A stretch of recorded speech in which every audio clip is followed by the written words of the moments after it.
네, 안녕하십니까. 산림 강의라고 있는 권현준입니다.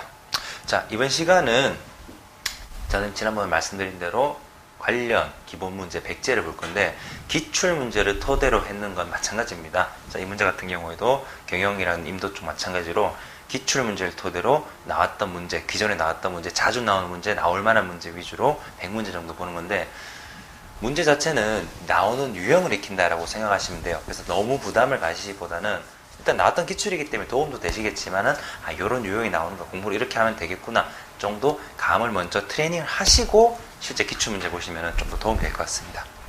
자, 그러면은 1번부터 한번 천천히 살펴보도록 하겠습니다. 자, 보시면은 유적과 유속에 대해 설명하시라는 문제가 나오는데, 이 단어에 대한 정의 문제가 최근 들어서 한두 문제씩 꼭 나오고 있고요. 겹치는 경우가 잘 없습니다. 즉, 나왔던 기출이 다시 나오는 경우가 잘 없다는 뜻입니다. 왜냐? 그 많은 내용 중에 단어 한두 개 정도의 정의, 특징을 묻는 거기 때문에 당연히 그럴 수밖에 없는 거고요. 가장 기본적으로 일단 유적, 유속 설명 묻는 거는 이미 근데 몇 번 나왔던 정의 문제입니다. 그래서 뭐 공식을 적으세요, 단어 의미를 적으세요, 이런 유형으로 보시면 되겠습니다. 그래서 유속 같은 경우에 물의 속도를 의미한다, 그 정도만 적으시면 돼요. 말 그대로 정의입니다. 정의 뜻. 거기서 내가 주절이 관련된 내용을 더 적을 필요 없는 거예요. 유적 같은 경우 물의 횡단 면적 이렇게만 적으시면 돼요. 물론 서술이기 때문에 이런 것을 의미합니다, 정의합니다, 그 정도는 약간 예의상 붙여주면 좋겠죠.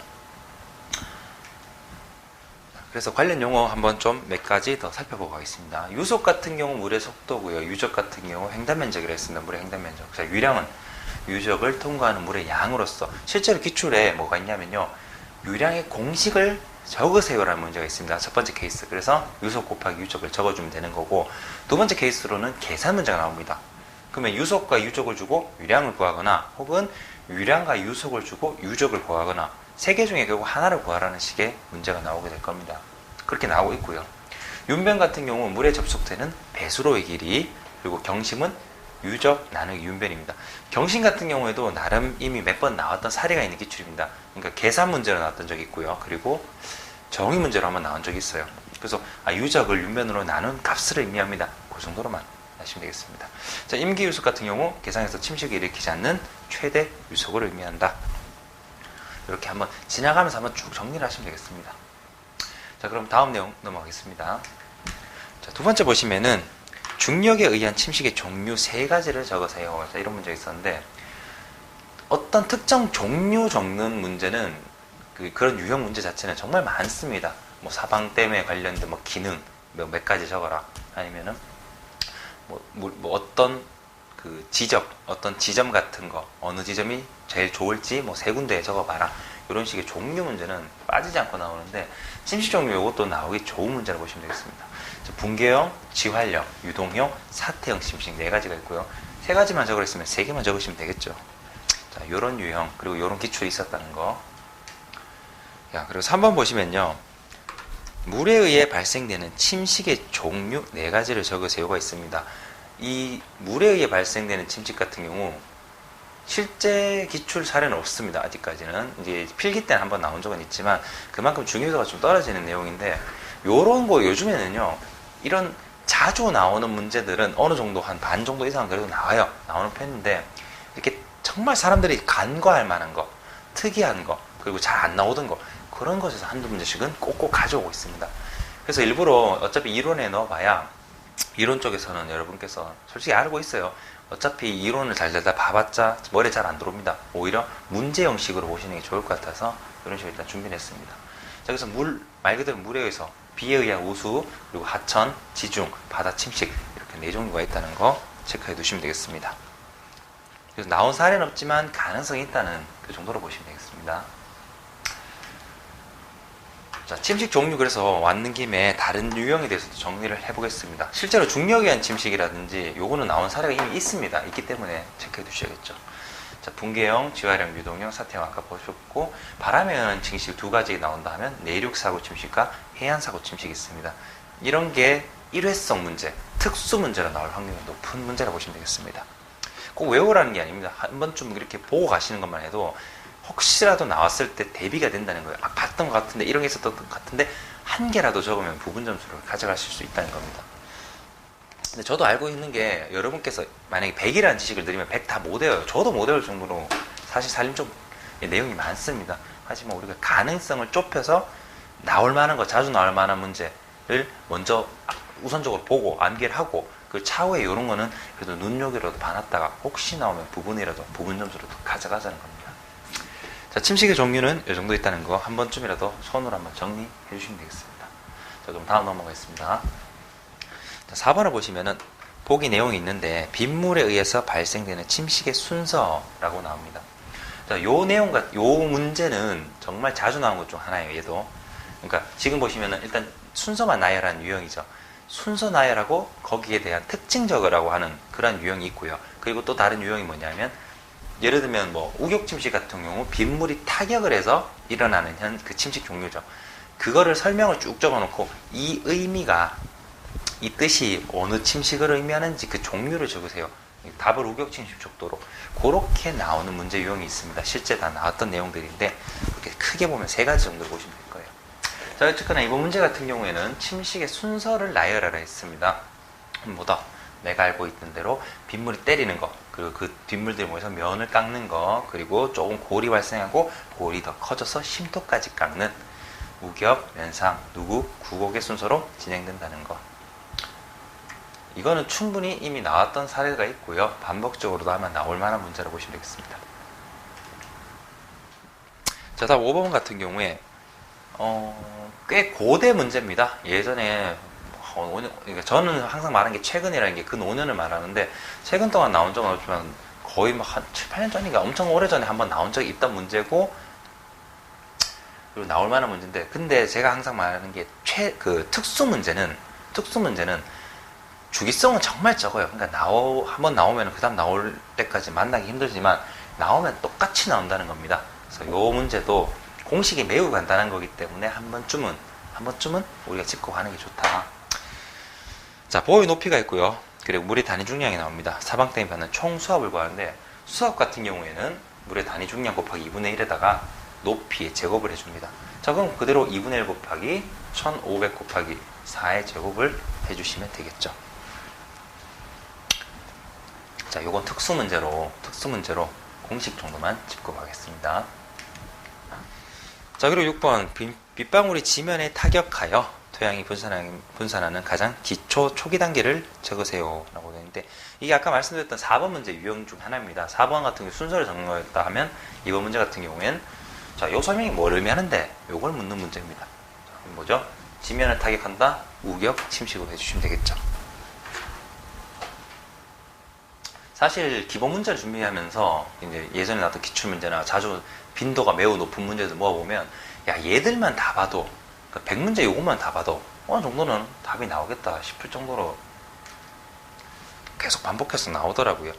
이게 엄청나게 문제의 유형이라든지 이거를 없지 않는 이상은 아마 그 범위 안에서 거의 나오신다라고 보시면 되겠습니다.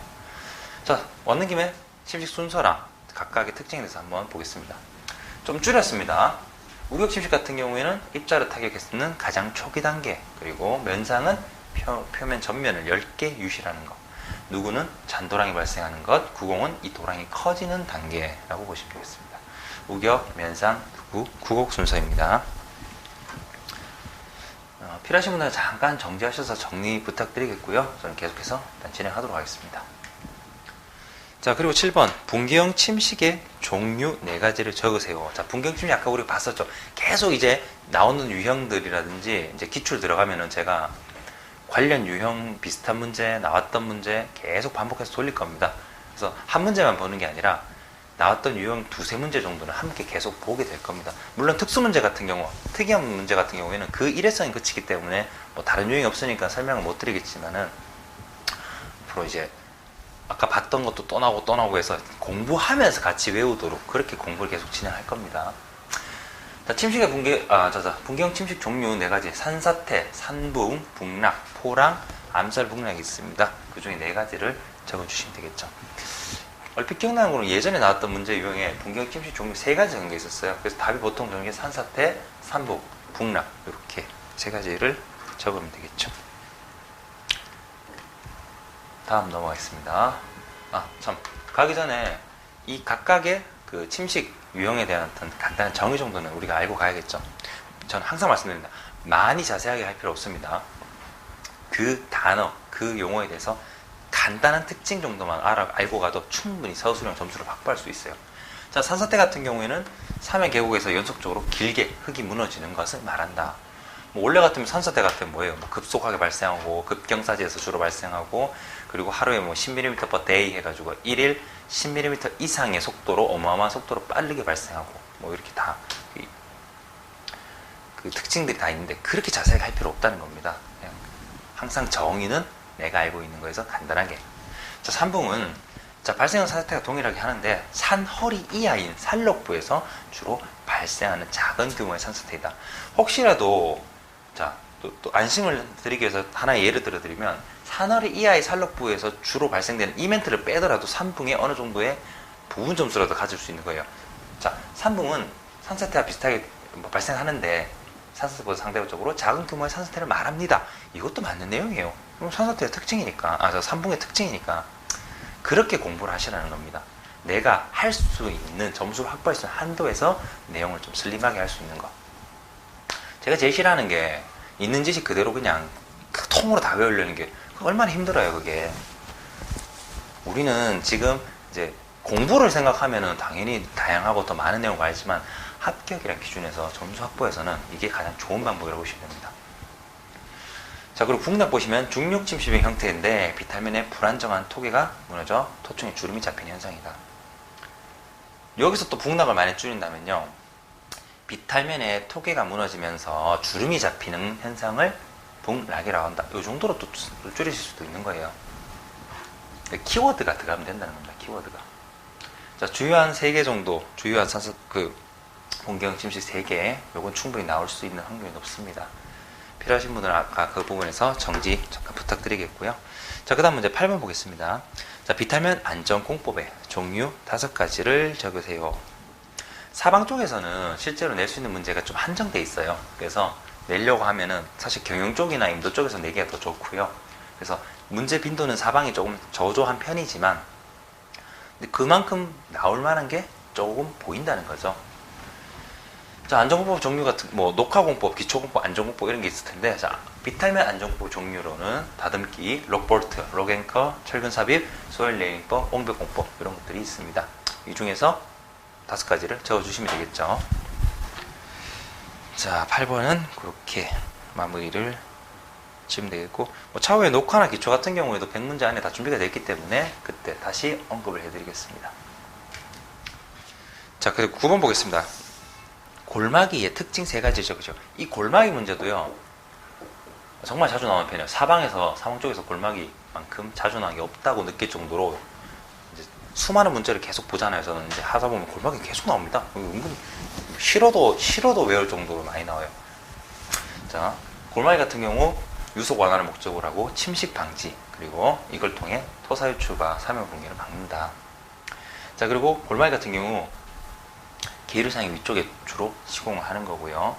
자, 그리고 반수면만 축조하고 중앙부를 낮게 하여 물이 빠지도록 하는 것. 이게 가장 큰 특징이죠, 사실은. 이게 가장 중요한 특징이죠. 자, 왜냐하면 골마기 같은 경우에는요, 사방댐이랑 비교해서 문제를 내는 경우가 좀 많아요. 사방댐 같은 경우는 예를 들면 골마기는 반수면만 축조하죠. 근데 사방댐은 반수면과 대수면 모두 축조합니다. 자, 그런 유사하면서도 차이를 보이다 보니까 거기에서 문제가 나온다는 거죠. 자, 그리고 사방댐 같은 경우 뭐 물빼기 구멍이 별도로 설치되는데 얘는 골마기는 물빼기 구멍이 있는 게 아니라 중앙부를 낮게 해서 물이 빠지게 하는 거예요. 자, 이런 차이점으로 문제를 보통 나온다고 보시면 되겠습니다. 자, 그럼 마지막 골마기 기울기는 1대 0.3 정도를 기준으로 한다. 오케이, 이런 게 특징이구나. 그래서 만약에 제가 일단 나열은 나열했지만 제가 수험장을 그래도 많이 이렇게 만나는 편이기 때문에 어떻게 외우시는 게 좀 좋을 것 같아요? 쉬울 것 같아요? 항상 물어봐요.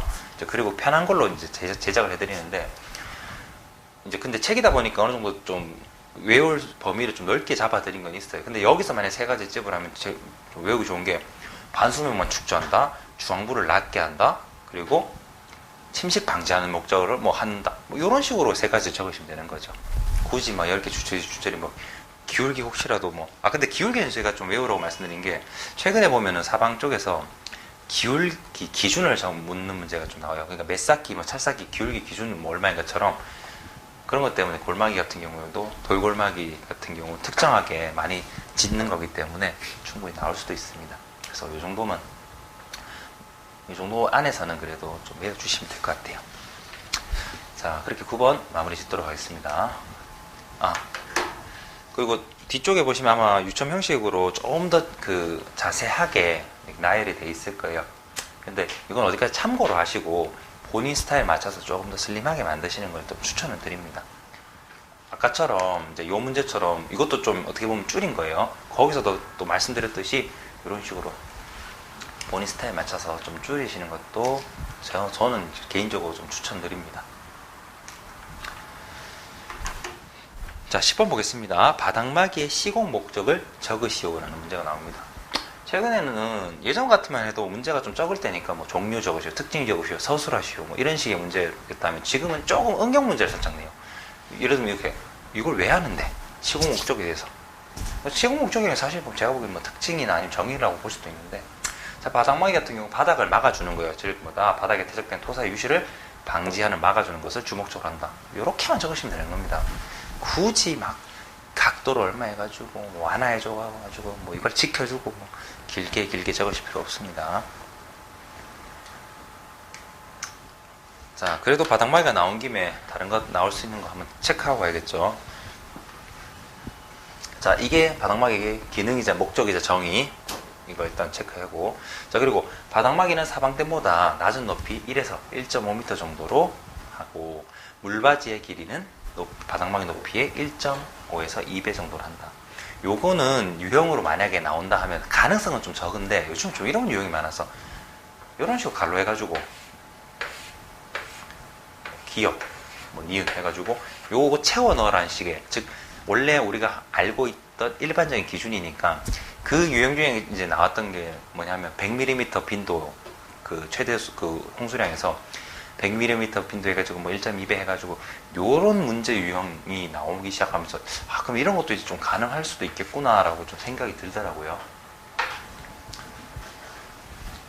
그래서 이런 기준도 숫자 같은 것도 조금은 좀 염두를 하자. 근데 바닥마기 쪽은 사실은 중요도가 조금 그렇게 높은 편은 아니기 때문에 다른 문제도 낼 만한 게 많아가지고 요거까지는 아마 안 건드릴 것 같긴 하지만 그래도 왔는 김에 한번 짚고는 가시기 바랍니다. 자, 종류로는 재료에 따라서 돌바닥, 그리고 콘크리트, 그리고 돌망태 이런 것들이 있다는 거. 그리고 바닥마기는 종행 침식이 많이 발생되는 하류 혹은 개상 굴곡부 하류에 주로 시공한다. 그래서 나올 수 있는 문제 중에 하나가 또 이거죠. 바닥마기에는 어느 장소에 하는 게 적합한가? 뭐 이런 거 묻게 되면 이런 답변으로 해주시면 되겠습니다. 근데 이거 너무 나갔는 것 같아요.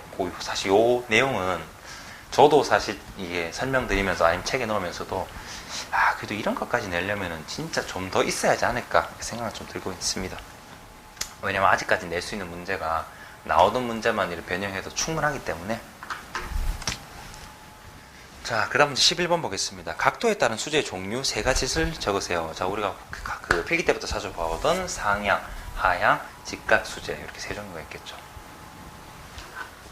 수제 쪽도 지금 벌써 몇 번 나왔기 때문에 이런 종류 문제도 충분히 나올 가능성이 있습니다. 그래서 일부러 뭐 이론 보기보다 문제를 통해서 이렇게 한번 이렇게 치고받는 식으로 한번 접해 보시기 바랍니다.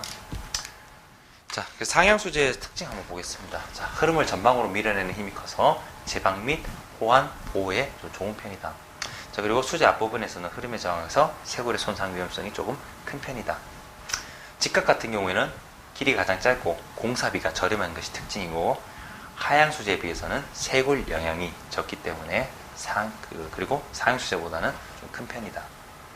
그래서 요런 간단한 정도라도 특징은 좀 짚고 가는 게 좋을 것 같아요. 왜냐하면 문제에서도 이건 이제 예측인데 상향 수제에 다른 뭐 수제에 비교했을 때 상향 수제의 어떤 장점, 특징은 그냥 적으시오 이렇게 하면 될 거예요. 이걸 뭐 2가지, 3가지를 나열할 수 있는 게 아니기 때문에. 그래서 요 정도만이라도 짚고 가면 좋을 것 같습니다.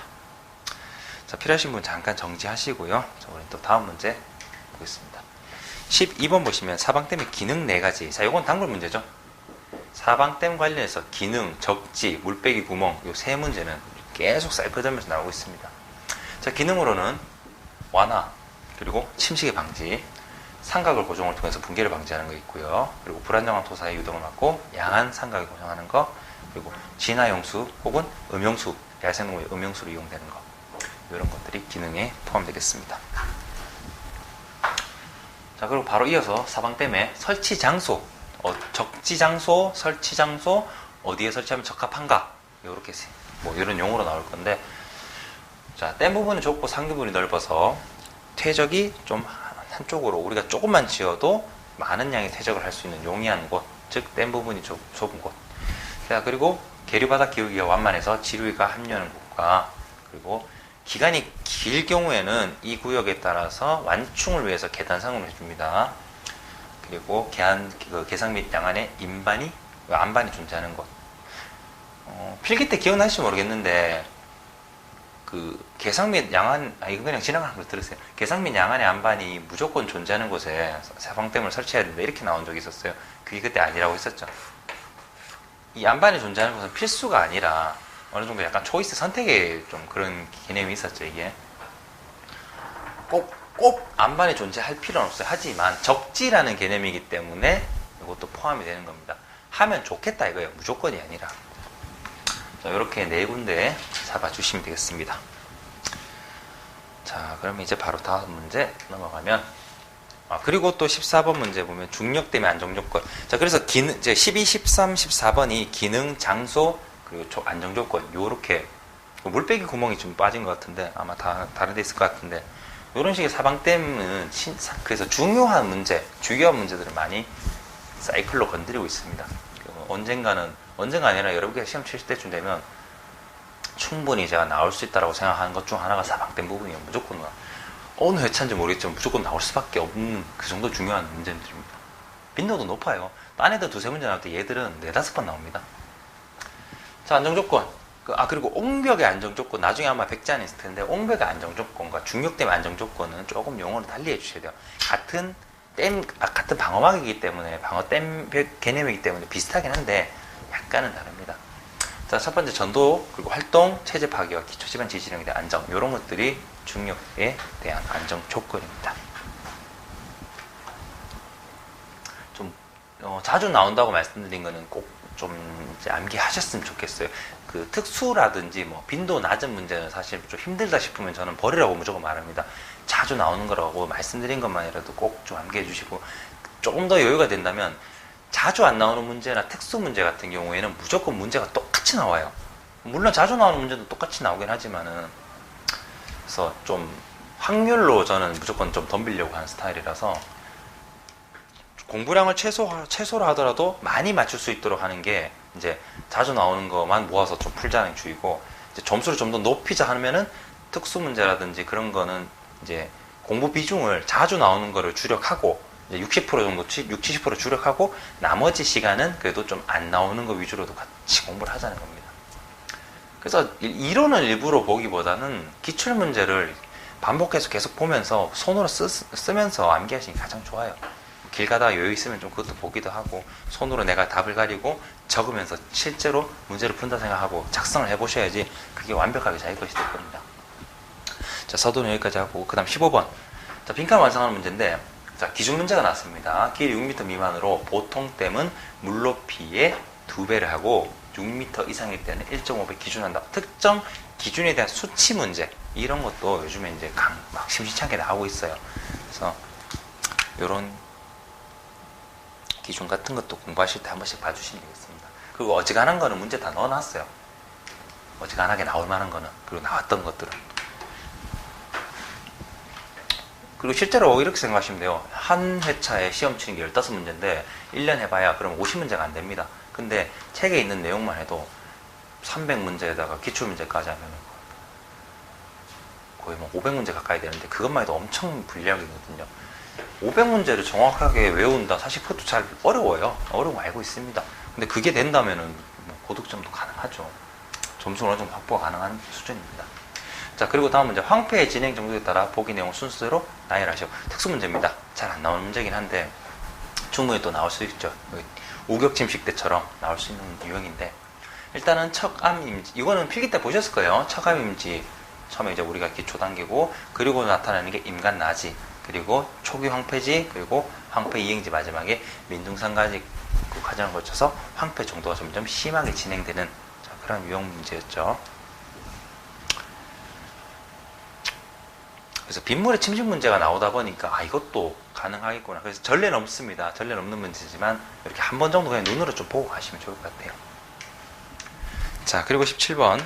자, 피라미드형의 석축용 도로를 말한다. 도를 들 때 뭐 전면 그리고 뒷면, 돌 길이, 접촉부의 사이 치수에 특별한 규격을 두어 깬 석재는 무엇인가? 자, 이 문제인데 유형은 어떻게 보면 정의 문제예요. 예를 들면 견치로 돌에 대해서 설명하시오 하면은 이걸 적으면 되는 거고, 요건 무엇인가 견치돌인 거죠. 자, 이런 유형 충분히 자주 나오고 있는 것 중 하나입니다. 돌 종류도 요즘에는 한 번씩 나와요. 그러니까 빈도가 높진 않지만 나오니까 지금 같이 좀 익혀두시면 되겠습니다. 자, 그 다음 이제 18번. 자, 견치돌의 크기. 자, 빈칸 채우는 건데, 견치돌의 크기는 전면의 길이를 기준으로 뒷길이 몇 배, 접촉부 나비, 그리고 뒷면의 크기 나오는데, 이거는 필기 때도 아마 보셨을 거고요. 실제로 기출에 나왔던 문제입니다. 유형은 그때 이렇게 빈칸으로 나온 게 아니라, 그때 그 견치돌의 그 뒷길이, 그 접촉부 나비, 그리고 뒷면에 뭐 기준을 적으세요. 이런 식으로 나왔어요. 그래서 그대로 적었는데, 요즘에는 이제 하도 빈칸 내용이 많이 나오니까, 요렇게도 한번 이제 문제를 한번 풀어보는 것도 좋은 경험이 될 것 같아 준비되었습니다. 어쨌거나 나왔던 유형이에요. 기출 사례가 있는 유형입니다. 자, 뒷길이 같은 경우 1.5배 이상, 접촉부 나비는 5분의 1 이상, 그리고 그 뒷면은 3분의 1 정도 크기로 한다는 거 체크해 두시면 되겠습니다. 자, 그리고 다음 문제 19번. 산지 사방 구조물의 재료로 사용되는 석재 종류 5가지를 적어라. 자, 이것도 나왔던 문제인데, 뭐 우리가 알고 있는 견치돌뿐만 아니라 호박돌, 그리고 막겐돌, 마름돌 전부 다 우리 돌쌓기 할 때 사용하는 재료들이죠. 요 4가지가 사실은 주요한 거고, 그 외에도 이제 괸돌과 잡석 같은 게 있다는 거. 5종류쯤 되면 아마 맥시멈일 거예요. 그 이상은 안 나올 건데, 종류로. 그때는 아마 3가지 적으라 나왔던 것 같은데. 자, 종류 그래서 익혀둡니다. 그리고 좀 여기서 난이도 더 높아지면 그 종류를 적고 각각에 대해서 뭐 특징 설명하라, 뭐 이렇게까지도 더 나올 수 있겠죠. 자, 이번 시간에는 요 20번까지 하고서 마무리 일단 짓도록 하겠습니다. 자, 산지 사방 구조물에 사용되는 골재 비중. 이 비중 문제도요, 기출에 이미 나왔던 전례가 있는 문제들입니다. 그때는 뭐 빈칸으로 해서 나왔었는데, 일단 골재 비중에 따라서 3가지로 구분해주고 각각에 대한 기준을 적으라. 중량골재, 보통골재, 경량골재를 하는데 2.7 이상, 2.5에서 2.65, 그리고 2.5 이하 요 기준을 가진다는 거. 이 숫자 꼭 기억하시기 바라겠습니다. 실제 나왔던 기출 문제입니다. 자, 이번 시간은 그래서 일단 20번까지만 가볍게 해서 마무리 짓도록 하고요. 다음 시간에부터는 또 계속 이어서 유형 접하는 거, 그리고 지식적으로 조금 더 늘리는 거, 자주 나온 기출 문제가 있었던 내용 같은 거 암기하는 식의 그런 식으로 진행을 계속 하겠습니다. 예, 장시간 수고 많으셨고요. 또 다음 시간에 뵙도록 하겠습니다.